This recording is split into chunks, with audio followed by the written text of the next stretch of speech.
اعوذ باللہ من الشیطان الرجیم بسم اللہ الرحمن الرحیم رب اشرح لی صدری ویسر لی امری واحلل عقدۃ من لسانی یفقہوا قولی اللہم صلی علی محمد وآل محمد وعجل فرجہم۔ کاشانہ بصیرت کے انتہائی محترم اور عزیز سامعین، السلام علیکم ورحمۃ اللہ وبرکاتہ۔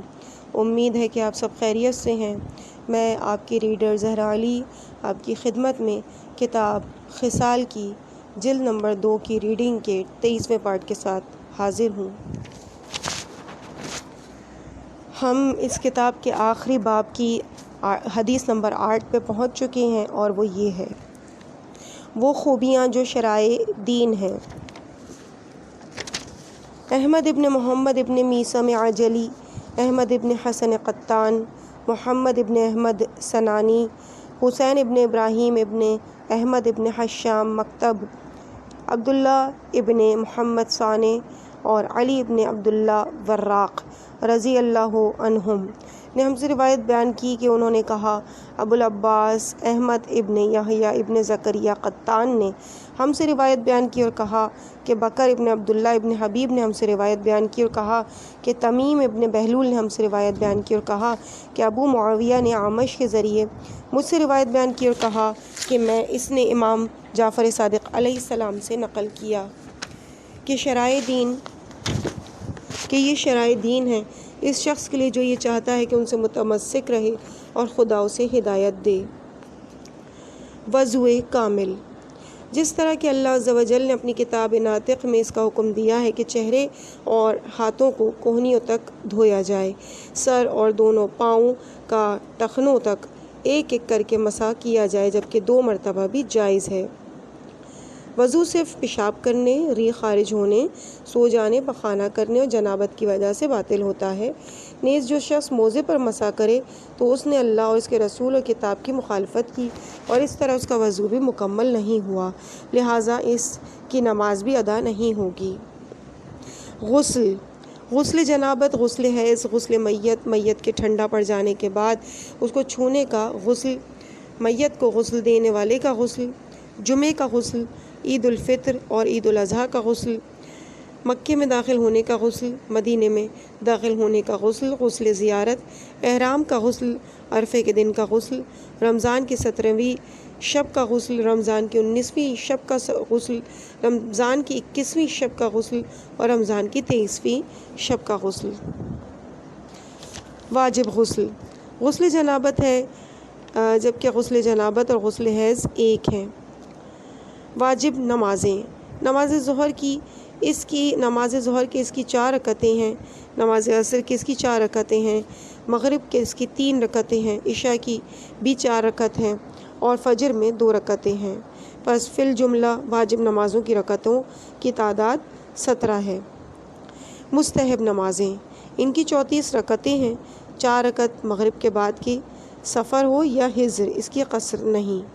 عشاء کے بعد کی 2 رکعت نماز بیٹھ کر ادا کی جاتی ہے، جو 1 رکعت شمار ہوتی ہے۔ 8 رکعت سحر کے وقت، اور یہی نماز شب ہے۔ شفیع یا شفا 2 رکعت اور وتر 1 رکعت، اور وتر کے بعد 2 رکعت فجر کی۔ 8 رکعت ظہر سے پہلے اور 8 رکعت عصر سے پہلے۔ نیز مستحب ہے کہ نماز اول وقت میں ادا کی جائے، اور اس طرح نماز جماعت کو فرادہ نماز پر 34 گنا فضیلت حاصل ہے۔ کسی فاجر کے پیچھے نماز نہیں پڑھی جا سکتی، بلکہ صرف اہل ولایت ہی کی اقتداء کی جائے گی۔ مردار کی کھال میں نماز نہیں پڑھنی چاہیے، خواہ 70 بار اس کی دباغت ہو چکی ہو، اور نہ ہی درندوں کی کھال میں نماز پڑھنی چاہیے۔ زمین یا اس سے اگنے والی شے کے علاوہ کسی دوسری شے پر سجدہ جائز نہیں ہے، بشرط یہ کہ وہ اگنے والی شے کھائی نہ جاتی ہو، کپاس اور کتان نہ ہو۔ نماز کی ابتدا میں یہ نہیں کہہ سکتے کہ تعالی عرشک، اور نہ ہی یہ کہا جائے گا کہ تعالی جدک یا جدک۔ اسی طرح پہلے تشہد میں السلام علینا وعلی عباد اللہ الصالحین نہیں کہا جائے گا، اس لیے کہ سلام کے ذریعے انسان نماز کی حالت سے خارج ہو جاتا ہے، اور جب ایسا کہو گے تو گویا تم نے سلام کہہ دیا۔ 8 فرسخ پر نماز قصر ہو جاتی ہے اور یہ 2 منزل کا فاصلہ ہے۔ نیز جب تم نماز قصر کرو گے تو تم روزہ بھی افطار کر لو گے، جبکہ اگر کوئی شخص سفر میں نماز قصر نہ پڑھے تو اس کی نماز صحیح نہیں ہوگی، اس لیے کہ اس نے اللہ عز و جل کی فرض کردہ میں اضافہ کر دیا۔ ہر نماز میں قنوت پڑھنا مستحب ہے، البتہ ضروری ہے کہ اسے دوسری رکعت میں رکوع سے پہلے اور قرات کے بعد پڑھا جائے۔ نماز میت 5 تکبیروں پر مشتمل ہے کہ جو ان میں کمی کرے اس نے سنت کی مخالفت کی۔ مرد کی میت کو پاؤں کی جانب سے آرام سے قبر میں اتارا جائے گا، جبکہ عورت کی میت کو لحد کی سمت سے عرضاً اتارا جائے گا۔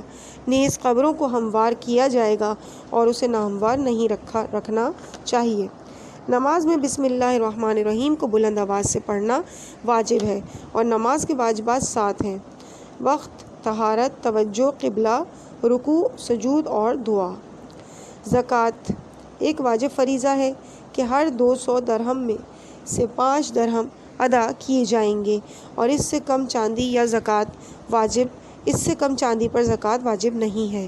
اسی طرح جب تک کوئی مال سال بھر اپنی ملکیت میں نہ رہے اس پر زکوٰۃ واجب نہیں ہوتی۔ زکوٰۃ سے پہلے ولایت کو ادا کی جائے گی جو امام برحق کو اطاعت کا حقدار جانتا ہو۔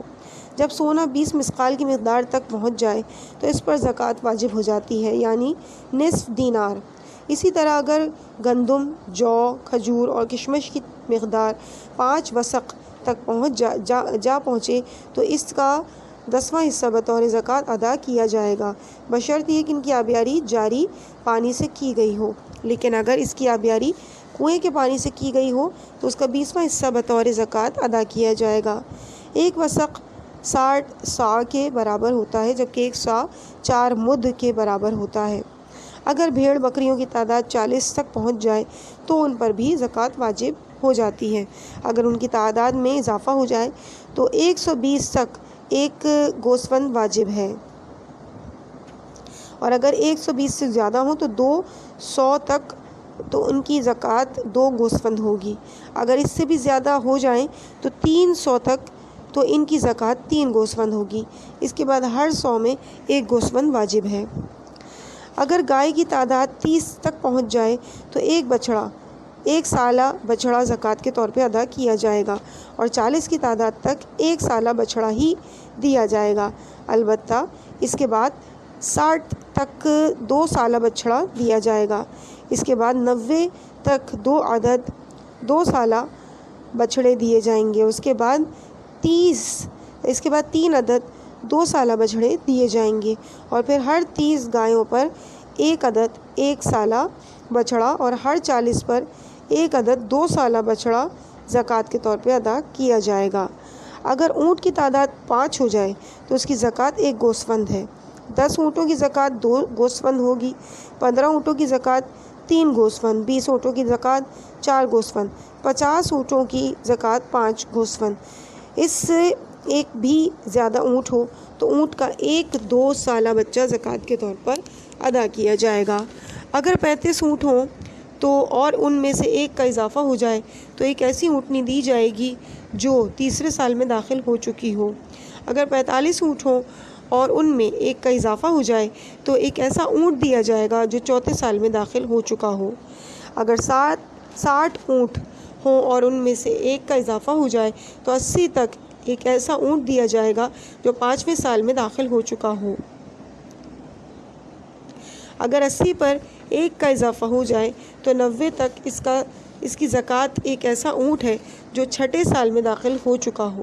اگر ان کی تعداد 90 تک جا پہنچے تو 120 تک ان کی زکوٰۃ 2 عدد 3 سالہ اونٹ ہیں، جبکہ ان 120 کی زکوٰۃ 2 عدد 4 سالہ اونٹنی ہے کہ نر نے ان سے جفتی کی ہو، اور اگر اونٹ بکثرت ہوں تو ہر 40 اونٹوں کی زکوٰۃ ایک ایسا اونٹ ہے جو تیسرے سال میں داخل ہو چکا ہو، اور ہر 50 اونٹوں کی زکوٰۃ ایک ایسا اونٹ ہے جو چوتھے سال میں داخل ہو چکا ہو۔ اس کے بعد کسی نصاب پر بھیڑ بکریوں کی زکوٰۃ واجب نہیں اور اونٹوں کے سالوں کی جانب رجوع کرنا چاہیے۔ زکوٰۃ فطرہ ہر ایک پر واجب ہے، خواہ چھوٹا ہو یا بڑا، آزاد ہو یا غلام، مرد ہو یا عورت۔ یہ 4 مد گندم، جو، کھجور اور کشمش میں ہونی چاہیے، اور 1 مد ایک پورا صاع ہے۔ یہ سب سوائے اس شیعہ کے کسی کے لیے جائز نہیں جو امام کے حق اطاعت کو پہچانتا ہے۔ حیض، عورت کے حیض کی زیادہ سے زیادہ مدت 10 دن ہے، کم سے کم 3 دن۔ مستحاضہ، غسل کرے گی، اپنے پوشیدہ اعضاء کو روئی سے پر کرے گی اور نماز پڑھے گی، جبکہ حائضہ نماز ترک کر دے گی اور اس کی قضا بھی نہیں کرے گی، البتہ روزہ ترک کرے گی مگر اس کی قضا کرے گی۔ رؤیت ہلال، رؤیت ہلال، رمضان کے چاند دیکھتے ہی اس مہینے روزہ رکھنا واجب ہے، اور اسی طرح شوال کا چاند دیکھ کر روزہ افطار کیا جائے گا۔ مستحبی نماز باجماعت نہیں پڑھنی چاہیے کہ ایسا کرنا بدعت ہے، اور ہر بدعت ایک گمراہی ہے، اور ہر گمراہی کا ٹھکانہ جہنم ہے۔ روزہ، سال کے ہر مہینے میں 30 دن روزہ رکھنا بہتر ہے۔ 2 جمعرات کے ان کے بیچ میں ایک بدھ ہو، یعنی پہلے عشرے کی پہلی جمعرات، دوسرے عشرے کا بدھ، اور آخری عشرے کی آخری جمعرات۔ اس طرح شعبان میں روزہ رکھنا بھی بہتر ہے، اس لیے کہ نیکوکاروں نے اس مہینے میں روزے رکھے اور اس میں دلچسپی لی، نیز رسول خدا صلی اللہ علیہ وآلہ وسلم شعبان کو رمضان سے ملا دیتے تھے۔ اگر رمضان کے روزوں کی قضا الگ الگ کی جائے تو یہ جائز ہے، جبکہ اگر پے در پے قضا کی ادائیگی کی جائے تو یہ افضل ہے۔ حج، جو شخص صاحب استطاعت ہو اس پر حج کرنا واجب ہے، یعنی اگر اس کے پاس زاد راہ ہے، سواری ہے، تندرستی ہے، اور حج پر واپسی لوٹنے تک اس کے اہل و عیال کے اخراجات ہیں۔ صرف حج تمتع جائز ہے، حج قرآن اور حج افراد نہیں، سوائے ان لوگوں کے جو مسجد حرام کے پاس مقیم ہیں۔ میقات پہنچنے سے پہلے احرام باندھنا جائز نہیں، اور نہ ہی میقات سے بغیر احرام گزرنا جائز ہے، سوائے ان افراد کے جو بیمار ہیں یا تقیی کی حالت میں ہیں۔ اللہ عز و جل فرماتا ہے، اور حج اور عمرے کو اللہ کے لیے مکمل کرو، اور ان کی تکمیل حج کے دوران جمع، جھوٹ اور جدال سے اجتناب کرنا ہے۔ نیز حج میں خصی جانور کی قربانی جائز نہیں کہ وہ ناقص ہوتا ہے، البتہ جس کے فوتے دبا دیے گئے ہوں اس کی قربانی جائز ہے، بشرط یہ کہ کوئی اور جانور نہ مل رہا ہو۔ حج کی واجبات میں احرام، 4 تلبیہ یعنی لبیک اللہم لبیک، لبیک لا شریک لک لبیک، ان الحمد والنعمت لک والملک لا شریک لک شامل ہیں۔ عمرہ میں خانہ کعبہ کا طواف، عمرے میں خانہ کعبہ کا طواف فرض ہے۔ مقام ابراہیم کے پاس 2 رکعت نماز، صفا و مروہ کے درمیان سعی بھی فرض ہے، اور مقام ابراہیم کے نزدیک اس کی 2 رکعت نماز بھی واجب ہے۔ اس کے بعد صفا و مروہ کے درمیان سعی کی جائے جو کہ فرض ہے۔ طواف، حج کا طواف فرض ہے، طواف نساء فرض ہے، اور مقام ابراہیم کے پاس اس کی 2 رکعت نماز بھی فرض ہے، البتہ اس کے بعد صفا و مروہ کے درمیان سعی نہیں کی جائے گی۔ وقوف، اس طرح مشعر میں وقوف واجب ہے، اور حج تمتع کی قربانی بھی واجب ہے۔ جہاں تک عرفات میں وقوف کا تعلق ہے تو وہ ایک واجب سنت ہے، سر منڈوانا سنت ہے، اور شیطان کو کنکریاں مارنا سنت ہے۔ جہاد، عادل امام کی رکاب میں واجب ہو جاتا ہے، اور اگر کوئی شخص اپنے مال کی حفاظت کرتے ہوئے مارا جائے تو وہ شہید ہے۔ جس مملکت میں تقیہ کے ساتھ زندگی بسر کی جا رہی ہو اس میں کسی کافر یا نازبی کو قتل کرنا جائز نہیں، سوائے اس کے کہ جو جنگ کرے یا فساد پھیلانے کی جستجو میں لگا ہو، بشرط یہ کہ تمہیں اپنی یا تمہارے کسی ساتھی کے جان کا خطرہ لاحق نہ ہو۔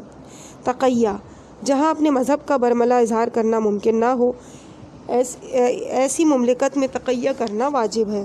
جو شخص بطور تقیہ اپنے آپ کو ظلم سے بچانے کی خاطر قسم توڑ دے اس پر کوئی گناہ ہے اور نہ ہی کفارہ۔ طلاق سنت کے مطابق واقع ہونی چاہیے، جس طرح کہ اللہ عز و جل کی کتاب اور اس کی نبی صلی اللہ علیہ وآلہ وسلم کی سنت میں پایا جاتا ہے، اور سنت کے برخلاف طلاق جائز نہیں ہے۔ اس کے علاوہ ہر وہ طلاق جو سنت کے مطابق واقع نہ ہوئی ہو وہ در حقیقت طلاق ہی نہیں، بالکل اسی طرح جیسے اگر کوئی نکاح کتاب و سنت کے مطابق نہ پڑھایا گیا ہو تو وہ نکاح ہی نہیں۔ 4 سے زائد عورتوں کو بیک وقت اپنے نکاح میں نہیں رکھا جائے گا، اور اسی طرح اگر کسی عورت کو 3 بار عدت کے ساتھ طلاق دے دی جائے تو حلالہ کے بغیر اس کا شوہر اس سے نکاح نہیں کر سکتا۔ اور فرمایا ایک ہی مقام پر 3 مرتبہ طلاقیں دی جانے والی عورت سے نکاح کرنے سے پرہیز کرو، اس لیے کہ ایسی عورتیں شوہردار ہیں۔ صلوات، ہر مقام پر چھینک، آندھیاں چلنے، دیگر مواقع پر نبی صلی اللہ علیہ وآلہ وسلم پر صلوات بھیجنا واجب ہے۔ اللہم صلی علی محمد وآل محمد وعجل فرجہم۔ تولا اور تبرہ، اللہ کے اولیاء سے محبت اور ان کی ولایت کا اقرار کرنا واجب ہے۔ اسی طرح ان کے دشمنوں سے بیزاری کا اظہار کرنا واجب ہے جنہوں نے آل محمد علیہ السلام پر ظلم کیا اور ان کی آبرو ریزی کی۔ حضرت فاطمہ سلام اللہ علیہا سے فدق چھین لیا، انہیں میراث سے محروم کر کے اسے غصب کر لیا، ان کے شوہر کے حقوق غصب کر لیے، ان کے گھر کو جلایا۔ اس طرح انہوں نے ظلم کی بنیاد ڈالی اور رسول خدا کی سنت میں تبدیلی لے آئے۔ ناقصین، قاسطین اور مارقین سے بیزاری کا اظہار کرنا واجب ہے۔ اس طرح بتوں، زمانہ جاہلیت کی جوؤں، گمراہ کن پیشواؤں،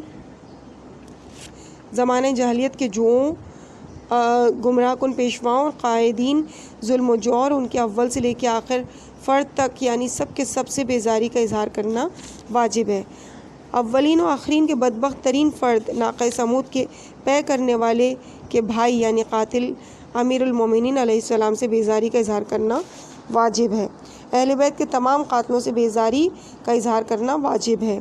جن مومنین نے اپنے نبی کے بعد کوئی تغیر و تبدیل نہیں کیا ان کی ولایت واجب ہے، جیسے حضرت سلیمان فارسی، ابو ذر غفاری، مقداد ابن اسود کندی، عمار ابن یاسر، جابر ابن عبداللہ انصاری، حذیفہ ابن یمان، ابو الہیثم ابن تیہان، سہل ابن حنیف، ابو ایوب انصاری، عبداللہ ابن صامت، عبادہ ابن صامت، خزیمہ ابن صامت، ذوالشہادتین خزیمہ ابن ثابت، ابو سعید خدری اور ان کی روش اور نقش پر چلنے والے افراد، اسی طرح ان کے پیروکار، اقتداء کرنے والوں اور انہی کی راہ پر گامزن رہنے والے افراد کی ولایت واجب ہے۔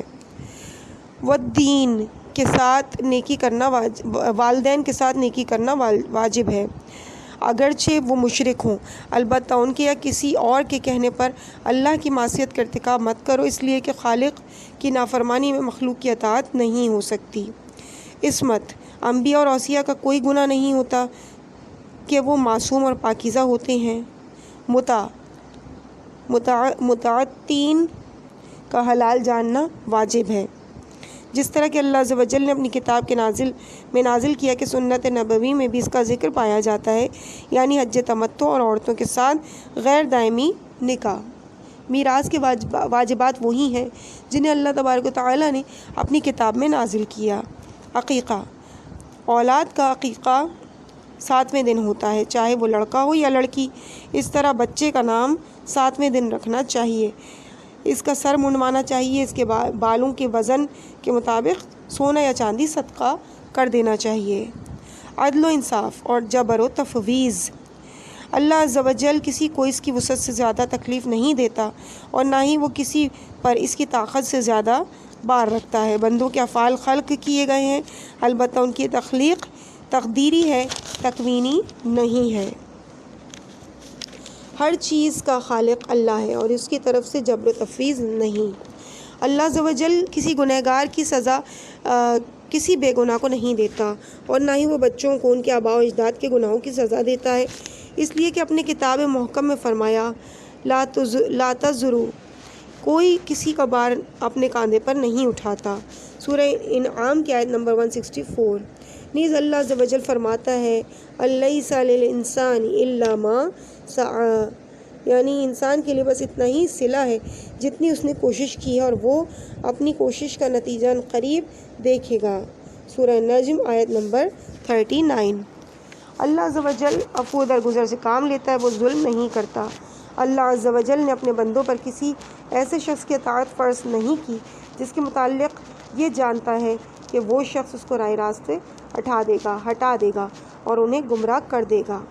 اللہ عز و جل کسی کو اپنی رسالت کے لیے اختیار کرتا ہے اور نہ ہی اپنے بندوں میں کسی ایسے کا انتخاب کرتا ہے جس کے متعلق یہ جانتا ہے کہ وہ کفر کرے گا اور اس سے ہٹ کر شیطان کی عبادت کرے گا۔ اسی طرح اللہ اپنے بندوں میں سوائے معصوم کے کسی کو اپنی خلقت پر حجت قرار نہیں دیتا۔ اسلام اور ایمان میں فرق ہے، لہٰذا ہر مومن مسلمان ہے لیکن ہر مسلمان مومن نہیں ہے۔ مومن چوری کرتا ہے اور نہ مومن زنا کرتا ہے۔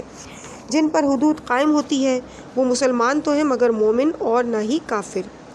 اللہ تبارک و تعالی مومن کو جہنم میں نہیں جھونکے گا کہ اس نے مومن سے جنت کا وعدہ فرمایا ہے، اسی طرح کافر کو جہنم سے باہر نہیں نکالے گا کہ اس نے کافر کو جہنم اور اس میں ہمیشہ کے لیے رہنے کی وعید سنائی ہے، البتہ اس کے علاوہ وہ جسے چاہے معاف کر دے۔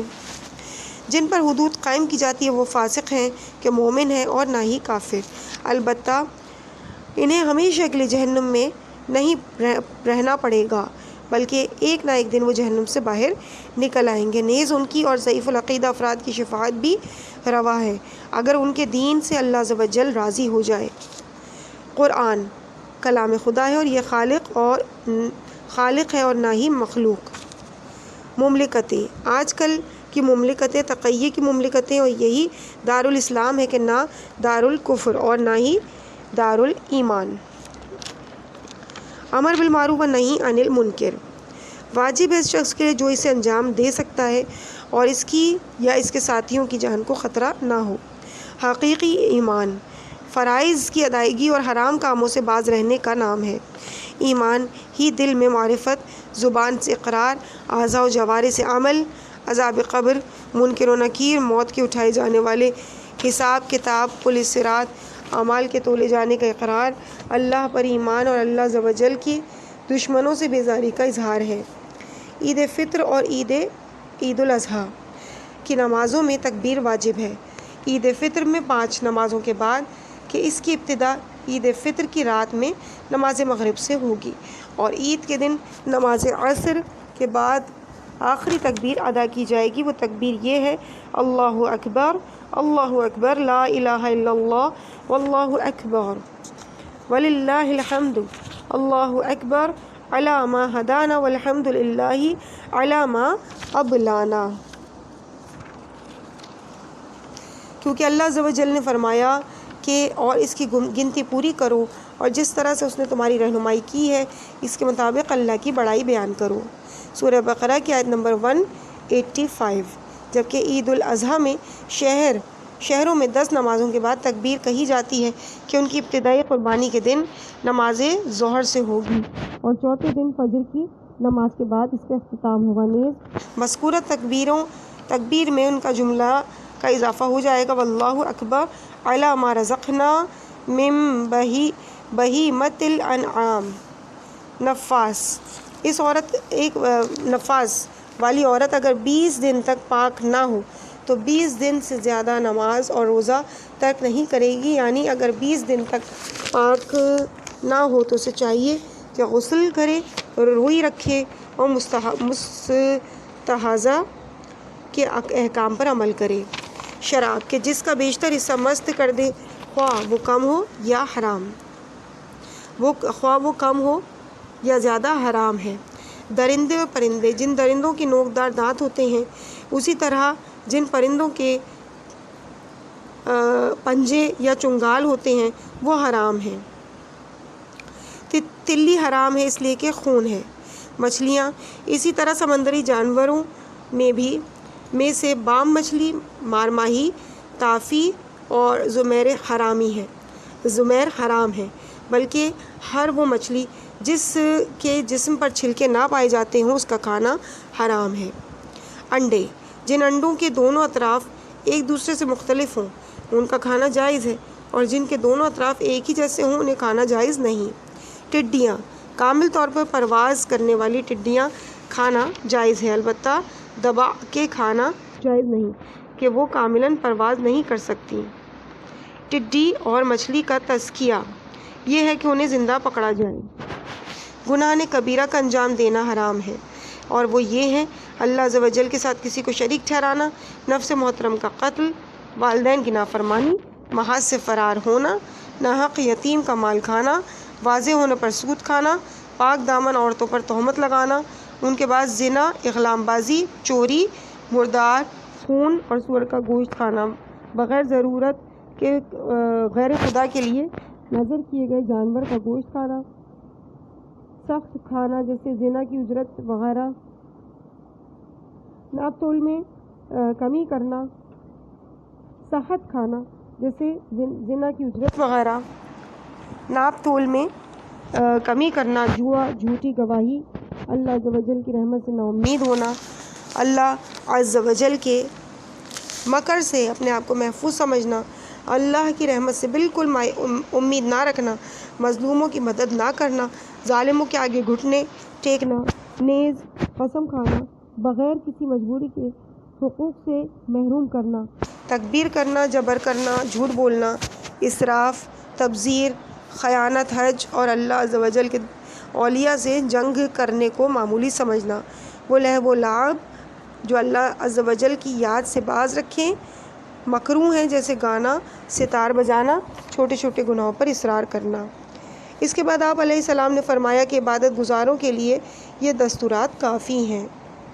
مصنف کتاب فرماتے ہیں کہ گناہ کبیرہ 7 ہیں، ان کے بعد ہر گناہ اپنے سے چھوٹے گناہوں کی بنسبت بڑا ہے اور اپنے سے بڑے گناہ کی بنسبت چھوٹا ہے، لہٰذا امام جعفر صادق علیہ السلام نے اس حدیث میں جن 7 سے زائد گناہوں کو گناہ کبیرہ کہہ کر یاد کیا ہے، اس سے آپ کی یہی مراد ہے، وَلَا قُوَّةَ إِلَّا بِاللَّهِ۔ عزیز سامعین، اس مقام پہ ہم ریڈنگ کے اس پارٹ کو یہیں پہ مکمل کرتے ہیں۔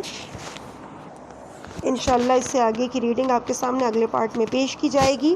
صفحہ نمبر ہے 402، اور اب جو آپ کے سامنے حدیث پیش کی جائے گی وہ ہے حدیث نمبر 9۔ مجھے اپنی دعاؤں میں یاد رکھیے گا۔ والسلام علیکم ورحمۃ اللہ وبرکاتہ۔